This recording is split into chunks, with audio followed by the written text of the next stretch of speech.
Laurence Marchand-Taillès, ça rassure quand même sur l'état de notre pays. On s'est dit pendant des semaines, ces Français qui protestent, qui cassent, ça.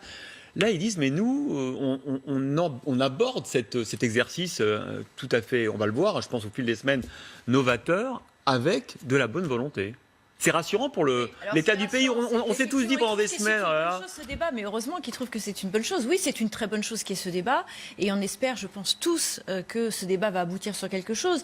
Après, il y a d'autres sondages qui peuvent peut-être aussi nous permettre de prendre un peu de recul, voilà, pour contraster le résultat. C'est-à-dire qu'il y a eu un sondage le 14 janvier dernier pour Opinionway pour le Sénat qui testait pour savoir si les gens allaient participer à ce débat. Et en l'occurrence, 52% disaient qu'ils ne participeraient pas à ce débat.